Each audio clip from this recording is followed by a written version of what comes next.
All right, Nate, we had some problems with the feed.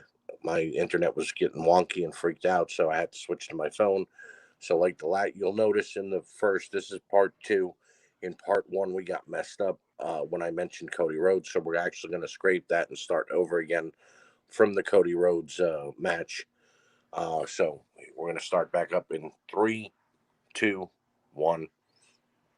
So then we come to a match that I was not very happy with at all. Um, Cody Rhodes, the American Dream, Cody Rhodes, the day before Memorial Day, taking on Anthony Ogogo, and he was dressed like Apollo Creed. What the actual fuck? I'm not sure what was going on in this match. And Yeah, if I'm a fan of, like, I almost attributed it to, um, remember WrestleMania 14? mm-hmm. Okay. And like Austin, Shawn with Mike Tyson as the Yeah, ref, and Taker and Kane, and they're every single match. If you watch WrestleMania 14, every single match on WrestleMania 14, for the most part, had some type of video telling you exactly why this was happening. right, Because Vince McMahon knew we have Mike Tyson. Our ratings have been in the fucking slumps. right, Nobody's watching. Now people have bought pay per view. We're going to explain to you why these matches are happening. right, So you can say, holy shit, that's what I've been missing. right. But They did nothing to explain why this was a thing. no, no, And as far as I know, the UK and the United States have had a problem since like 1776. right, So right. why Which is, does Cody correct have me if this I'm problem? wrong. Correct me if I'm wrong. That intertwines with Independence Day, which is July 4th, Yeah. So not why Memorial is Day. this happening? And um like I can gloss over this match very quickly. Yeah, And if you want to, that's fine. But Cody beat this guy, this Anthony Ogogo. who's an Okay, beat Olympic him. gold medalist. But this is my thing. They said, and if I'm wrong, if I misheard it, you can tell me I'm wrong because I haven't been watching AEW. But they said this guy's had 18 months of training as a Hmm. professional wrestler, Right. and he's had two matches. Yes. So why is it impressive that a Right. guy who is a second generation wrestler, who Right. is, as far as I know, has been wrestling for um, 20 years, I believe. 20 years or 15 years or 12 years, why is it impressive that Cody Rhodes beat a guy that's been training for just a little Almost over 10 a year years. Right. and only had two matches? Like, Oh, and why both was this both any? matches both matches Anthony Ogogo had lasted 2 minutes and ended by referee stoppage, not by him doing a suplex or a drop kick, or there Because was he no punched him in wrestling the gut or involved. whatever, right? Right. So why, in a logical sense, would this be impressive that Cody Rhodes won this fucking match? Right. This was a Because fucking disaster. in AEW land, Cody Rhodes is the Triple H and wants to be put over by any and everybody. And I'm sorry, I used to be a Cody Rhodes fan. When he left the WWE and he went on the indie scene and he went to New Japan and Impact, I was gung ho. But he has microwave feuds now. And I And understand, and I understand the Cody Rhodes is Triple H now, but Triple H was at least smart enough to be like, hey, I'm gonna beat guys like Scott Steiner right. and Booker T And and Goldberg. Kevin Nash and Goldberg, Right. these guys that are established stars that have been in the wrestling Right. business for years and Right. years and years. He didn't beat Jamie Noble Alex Shelley. You know what I mean? And then These actual stand in the wrestlers. middle of the crowd being like, "I'm fantastic." It's like, no, you beat a guy with a cup of coffee in the fucking business. Right. It would be like Roman Reigns right now going out and beating some Dominic fucking, Mysterio. yeah, and then being like, "Look how impressive I am." It's like, no, you Right. beat a schlub. Right. It just doesn't work. And they Like, build it like good it was. job, Stardust. They This is a they fucking build it joke. like they build it like it was Rocky Four. Like he was going up against an evil power who was going to take over if he didn't win. And then you beat the guy in 12 minutes. And they flat out told you this guy's basically inexperienced. This was a fucking joke. But here's the thing though too. He's a Olympic gold medalist in boxing.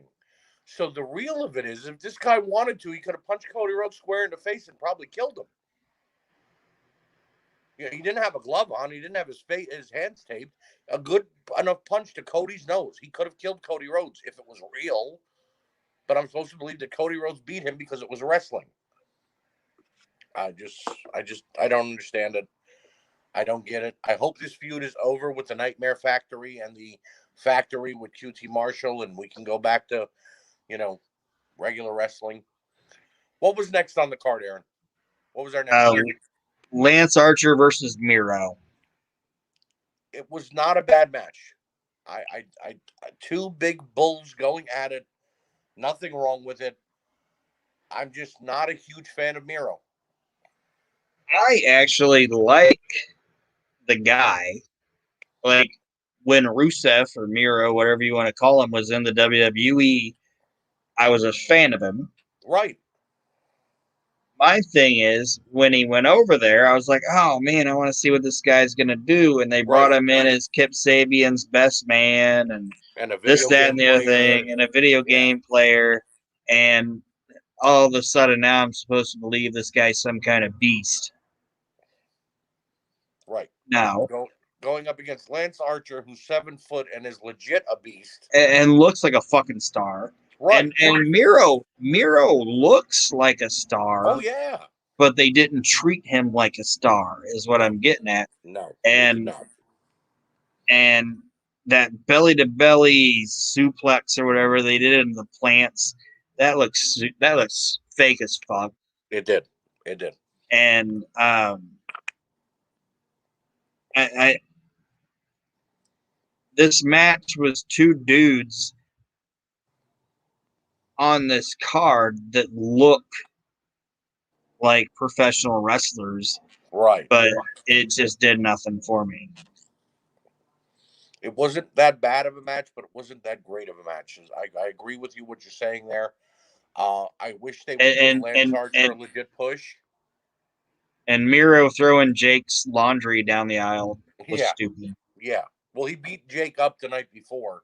So I congratulations, know, you beat up a but that didn't 60-year-old even look like man. it didn't even look like there was a snake in that bag. It just looked like Right. it was his fucking balled up socks that he threw down the Right. fucking crowd. And it That probably was was. stupid.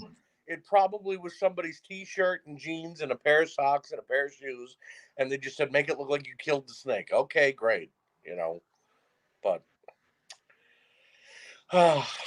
next up, I believe, was the women's world title match, the AEW women's title match. Yeah, I didn't watch it.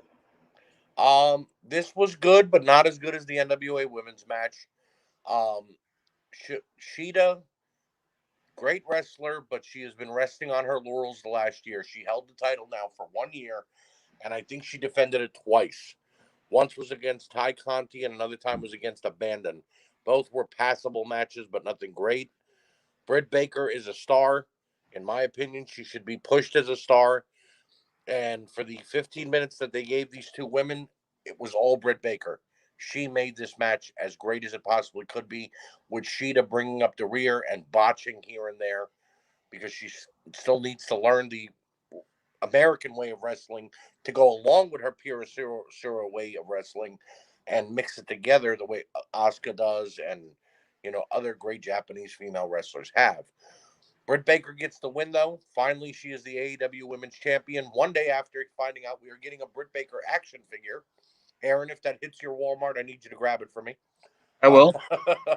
Um, my thing with Britt Baker, and I've watched a couple of her matches, and I wasn't like, I'm not saying she's terrible or anything like that. Those words aren't coming out of my mouth. Right. But I think Britt Baker is a fantastic personality. Right. Like, I think Britt Baker should be the chick that's with the guy that's your champ, if that Well, makes and sense. technically she is. She is Adam Cole's fiance. Well, no, And and I'm not but saying like, oh, just in a relationship. no, I know what you're saying. I know I'm what you're saying saying. like when Brian Lee was the Smoky Mountain champion, Right. he had Tammy with him. Right. That's what I'm saying. Like, say tomorrow they're like, hey, we're gonna make, and I know they're not going to, but like, say tomorrow they're like, oh, we're gonna make Lance Archer our heel champion. Right. Okay. And Lance Archer isn't the greatest, obviously, isn't the greatest promo in the world, or they wouldn't have him with Jake Roberts. Right. You know what I mean? So, oh, we're gonna make Lance Archer our champion. It's not the greatest promo in the world. Let's put Britt Baker, You're who's right a about that. promo machine and a heat magnet, She is great at verbally. she is great at delivering promos, Yeah. but And, she has a wrestling ability about her though too. She's growing. yeah, and I'm not discounting that. I'm just saying that is the role that I see for Britt Baker.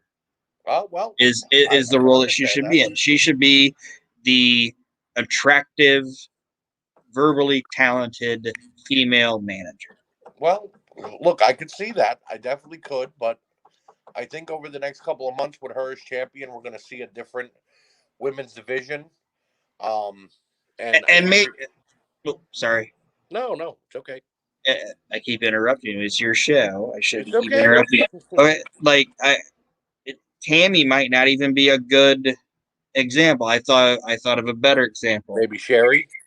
Yes, this is the female manager that can talk her ass off, but when you want her to get her ass kicked, she's gonna sell like a Oh, fucking champ. she sells. Oh yeah, she's bled. She's screamed. She's definitely a seller. Yeah. She's a selling machine. But I'm very curious to see where they're going to go from here. I know that they still have Thunder Rosa, who had a great feud with Britt a couple of months ago. So it'll be good to see where they go from there with these two women and the rest of the division. Up next was the which match? Scorpio Sky, Ethan Page versus Sting and Darby Allin. I do not like Scorpio Sky and Ethan Page together. I I like think them separately. I like them separately, but together they are a garbage tag team and they are not playing off each other well. They look like an odd couple. But I was happy to see Sting back in the ring. For a 60-year-old man, sucker could still go. Yeah, but when I was watching it, it's like they did a couple dives on him and everything, and he didn't even sell it. So I'm like, oh man, now even Sting isn't even selling anymore. Well, I'm sure he's afraid of getting hurt after what happened in his last matchup with Seth Rollins. Yeah, Um, but Darby sold better than anybody. Darby Allin looks like he's in a train wreck every move that's hit on him. yeah. And Something else they said in this match, and it might just be me overthinking or being dumb or just completely off filter. Is they said Scorpio Sky's childhood dream was to be in a match fighting Sting. That bugged right, me. It wasn't the fact that Scorpio Sky's dream was to be in a match with Sting. They should have said, like, Scorpio Sky's dream was to beat Sting. right, right, Like, this guy's dream was just to be in a match with him. No, this guy's right, dream should be, I want to beat the shit out of Sting. And right. it was a throwaway line by Shivani. It was probably just something he said. But when I heard it, I'm like, eh. That kind of was a little Yeah, lame. I'll be honest. I think AEW needs to go to a 2-man booth and not a 3-man booth because it seems like they're all um, grasping at straws sometimes just to get a word in. Yeah. But still a decent match. However, I would have liked to, as much as I don't like Ethan Page and Scorpio Sky together as a tag team, they've been the antagonist and getting over on Sting and Darby. I would have liked to have seen them win the match. I don't think that it should have been Sting and Darby Allin winning here. I don't have a problem with Sting and Darby Allin winning. I honestly have a problem with Sting being the person that got the victory. Right. That too. If you're going to It give the should have been rub, Darby let that it be got the Darby. victory. Right. I Like, agree with that. I have no problem with the old guy being in the ring, and Sting looked great for his age, and everything that he Right. did was perfect. But it should have been, Sting's in peril and Darby Allin gets the victory, and I agree. now I agree. because how many more matches honestly are you gonna get out of Sting? I can't imagine that Darby many. Allin's probably what, 25 years old. If that. If that, I Give think. that fucking kid the rub. Right. You know what I mean? Right. And he was the one taking all the beatings when they were getting the upper hand. He got thrown down 2 flights of stairs a couple of weeks ago. So he should get the, if you're going to give the feel good moment, it should be to the guy who took an ass whooping. Yeah. But no big deal. We understand you need a little nostalgia on the cards. They needed to win with the Scorpion Deathlock. No big deal. We now come to probably my second least favorite match on the whole card. And that's the Kenny Omega, Pac, and Orange Cassidy 3-way. It was terrible. And this is not a hatred towards Darby Allin. This is not a hatred towards Pac or even towards Kenny Omega. I used to be, I'm still am a Kenny Omega fan, just not as big of one as I was. It was bad though. There was really no saving grace to this match, in my opinion. Um, it didn't. I don't. I like I said. I don't know the build up to it or anything like that. But this was an unnecessary 3-way match. I agree. Orange Cassidy is fucking terrible. He's just terrible. And people can say, "Oh, well, the guy knows how to work when he needs to turn it on." It's like, no, I've seen the guy turn it on, and he's lame. Kenny Omega is not good, in my opinion. And the only person that actually looks like a fucking wrestler in this match was It was Pac. Pac. Right. And Pac was an afterthought in this fucking match, in my opinion. This was an unnecessary It should have been. It fucking should match. have been Pac versus Kenny the whole way. They have a feud That that's going to probably, go. I shouldn't say, okay, I shouldn't say that Kenny's terrible. How do I explain Kenny Omega in my opinion? I think Kenny Omega is like an Ultimate Warrior Okay. or Sid Vicious. So a legend in his own mind.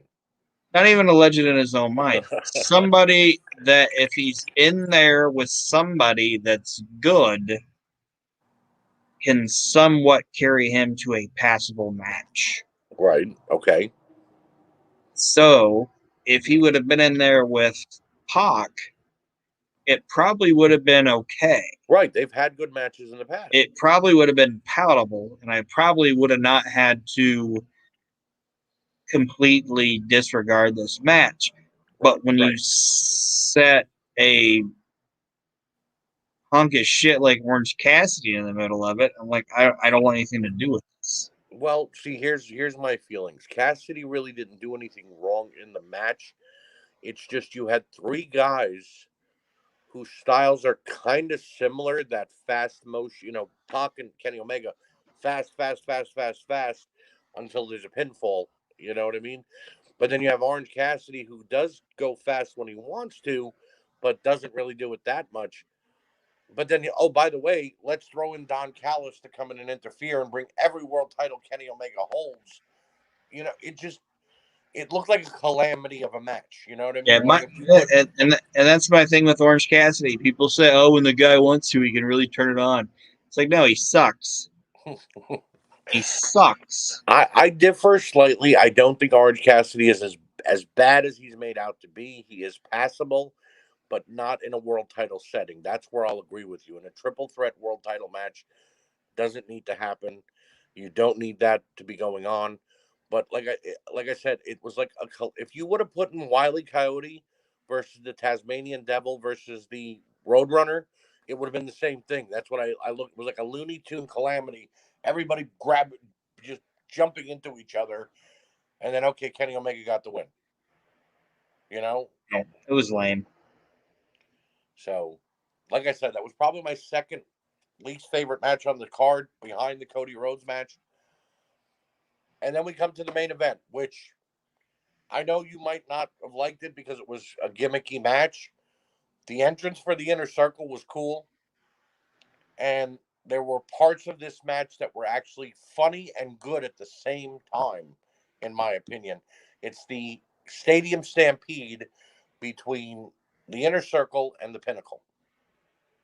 And I understand that. Okay, it was funny, but my thing is, if this is your main event and it is the um, selling point of your show, it shouldn't be funny. True, but I think this was AEW's way of saying goodbye to the cinematic matches. I really hope You know, so. And like I have some notes. go ahead, go right ahead. I have some note, and I didn't want to interrupt you, You are but not okay, interrupting me. okay. You are here to share your expertise because that's what we do on this show. Say I'm a wrestling fan, okay, Mm-hmm. and I spent this money to Right, go to the dailies, whatever it's called, daily center or whatever. I've been in a pandemic. I haven't been able to watch wrestling live right, for a year and a half, and I've finally plopped down my money, sat in a crowd, okay, right. and I'm gonna watch some wrestling, and I get to my main event, and my main event is 20 plus minutes on a fucking screen. True, but I'm gonna be fucking mad. Be like, hey, I could have done this at home true, because true. I've been doing it for a fucking year and a half. This I do thing, agree. I know they did the blood and guts thing. To me, if I'm a wrestling booker, I would have said have the Pinnacle, okay, challenge because Stadium Stampede is Jericho's groups match, right? Right. Have the Pinnacle challenge them to their match, the Stadium Stampede. Put that on Dynamite. Let the Pinnacle I beat agree. them, and then Jericho has a reason to try to challenge these guys again because I like MJF can be like, I beat you at your match, motherfucker, and then do blood and guts in front of a live crowd. Right. I would That's have you're much doing if your I'm a heel. wrestling Right. fan who finally is after a year and a half gets to go and watch something. I'd rather watch a double cage match in front of me than look at a screen for 20 fucking plus No, minutes. I do agree. I do agree. It shouldn't have been that as the main event, or it should have been Blood and Guts. It should have been War Games, the way that they were painting it up to be. Because Blood and Guts technically was supposed to happen before the pandemic and then didn't. So now And you're I going to be getting understand them on that. a pay per view. You know what I mean? I agree with you. Should have been a pay per view setting. But we all know what AEW is, and they cater to themselves the way the WWE does sometimes too. We're not saying one is better than the other here. But I will say this for the entertainment aspect of the AEW fans and the way that they watch it, that's how I watch this match. Sammy Guevara is a star in the making, and Oh this yeah, match made him. that's in my notes at the end of it. You know, but Jake there was Hager a and Wardlow have a feud that I think can span a couple more months because those are two big guys that are actually can wrestle, and I'd like to see them maybe in a UFC style fight. And Santana Ortiz and FTR are the two best tag teams in that company that they have right now, and that's discrediting the Bucks completely. Those are your two main tag teams. Jericho is Jericho. MJF is up and coming and is a great heel. He puts it on Twitter and he can put it on in the ring and doing a promo. All aspects were great, but you're right. This should not have been how they gave their buy-in folks who came into the arena and people who shelled out 50 for the pay-per-view to say, "Hey, welcome back to live wrestling." and I'm not knocking any of the people, okay, and at all, because Sammy Guevara is great, Jericho's Jericho. Like, is Right. he doing things that I completely agree with? No. Um, um, I'm a Jack Swagger fan, Jack Hager, whatever his name is. I know there's people that don't like him, but No, I like him. I liked Sean Spears when he was in WWE, when he was Ty Dillinger. I agree. I'm a fan of Ty Dillinger. Um, I liked every single person in this match, but the presentation of it was really bad. And there's like stupid notes that I have. Like, I can guarantee you that no stadium that you go into, if you walk into their deep freeze, do they have pig carcasses Right. hanging from them? Right. Right. I agree. Like, that was hokey as shit. He got out of that deep freeze pretty fast too. Yeah, and when they brought, like I said, when they brought in and there were fucking pig carcasses hanging from it, it's like, really? Fucking pig carcasses? That's stupid. And then I'm also supposed to believe that FTR is just hanging out in a nightclub setting, drinking booze while they're Wait a watching their minute. buddies get the shit kicked out of them. You said that you don't believe pig carcasses at any stadium. I don't believe a nightclub atmosphere with a DJ, aka Conan, is going to be set up at any stadium either. Yeah, like, this whole thing was just Also, overproduced. I have something else that this is not in my notes, but it just popped into my brain. Am I really going to believe that Conan could stop Tully Blanchard? I mean, Conan's had multiple surgeries. He's injured. He can't take a bump anymore because he's gotten older. And Tully Blanchard is still a legit badass. Am I supposed to believe that if Tully Blanchard gets stopped by Conan, he's going to go, "Okay, K-Dog, no problem"? No. Tully Blanchard's going to ball up his fist and knock him out and go help FTR. You know? This whole thing was just a joke. And I know that the AEW crowd was into it when they were watching it, and they had their fans in there or whatever. But what proved my point was, once they got in the ring, like in the actual arena, Mm-hmm. and Sammy Guevara and Sean Spears were doing what they did, that entertained me. Right. And the Like, I crowd was was like, this entertained is too. The good. crowd was on their feet. And the crowd was into it, and it was like, this felt really like, I know Mania had people at it, okay, Right. but Mania had 25,000 people at it that were in And pods, 100,000 people. Right. and then they had cardboard cutouts. This was in front of a fucking crowd, and when Bavaro and Sean Spears were in there, it fucking popped me, because there's the audience. Seeing the live crowd was awesome. Yeah, and hearing them and everything, and like Bavaro being able to build off of that was great. But if the stadium, like, if I'm not a wrestling fan, I'll say that. If I'm not a wrestling fan, like somebody that doesn't like wrestling, and you show me the Stadium Stampede, I'm gonna be like, what the fuck is that? Like, why are you watching? Why are you fucking watching this?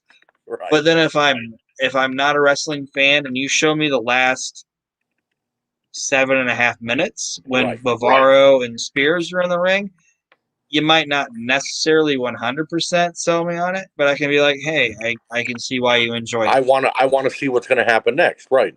Yeah. Like, that whole thing just seemed ass backwards to me. I agree.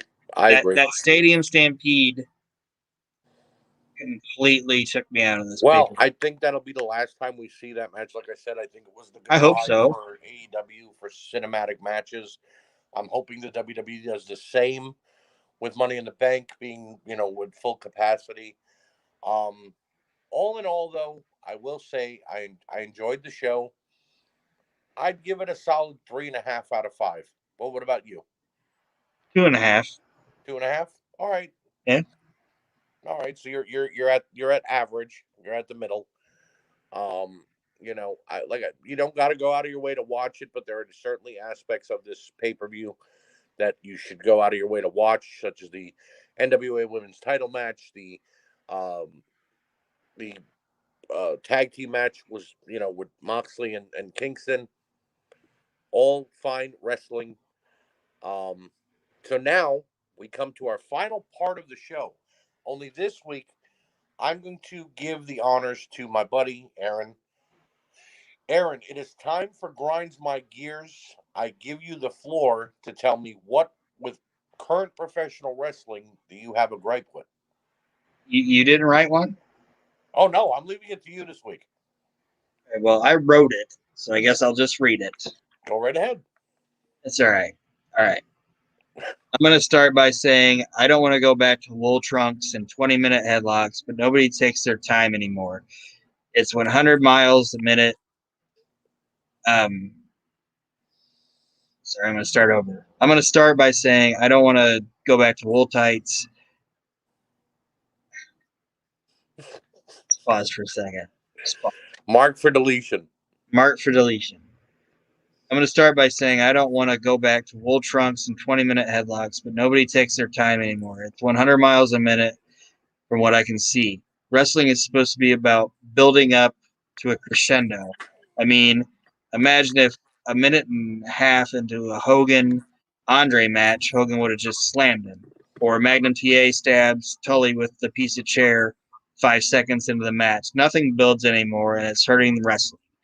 The show should be booked with logic. If your opener goes right to the floor right away, has 5 flips, 7 dives, and 8 2.5 kickouts, what the fuck is left to see? Not every match on the card needs to be a 5-star main event. People like Bill Watts, Vince McMahon, Jim Crockett, Jim Cornette, and even Paul Heyman understood that. They tell guys, don't do this or that because in the semi main or main, they're going to do the same thing. So stay in your fucking lane. Now it's the wrestlers telling the promoters what they want to do and not the other way around, and it's killing everything. Someone needs to step up and tell everyone, shut the fuck up, listen, and stay in your lane. Bravo. And And I that will. is how, and that is exactly how I felt about this card that I watched. The card, like the matches were good on it, but Right. every single match seemed like it started out on the floor, like Right. Page and Cage, right from the beginning. Boom, we're out on the floor. I will echo Aaron's sentiments in saying something that the current NWA World Heavyweight Champion Nick Aldis recently said in a promo for his pay per view match with Trevor Murdoch. I'm playing chess while everybody else is playing checkers. What he means by that is chess is a thinking man's game.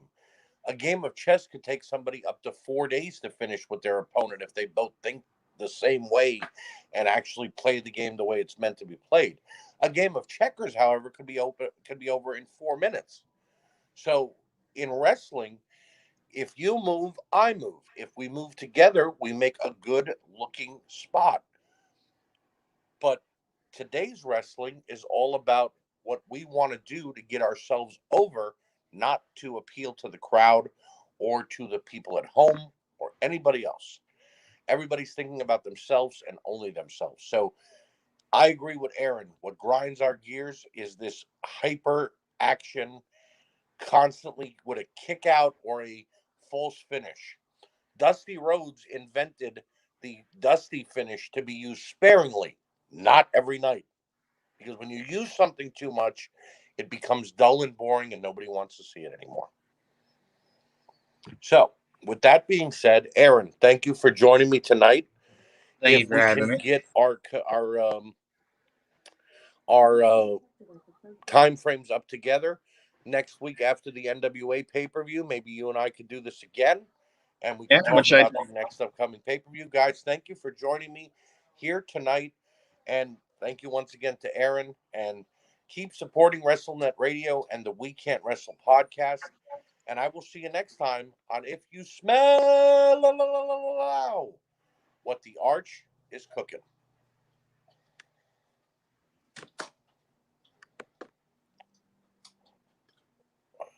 All right. We All are right. good. Thanks, man. Thank you for coming on with me. Yep. I appreciate it always. Wait, I don't think we're off yet. It's still going. All right. Hey, I'm don't going worry to about end it. this and I will talk to you in the morning, my friend. All right, man. All right. Good Thank you. night. Hope I did a good job for you. You did. You did great. All right. Appreciate it.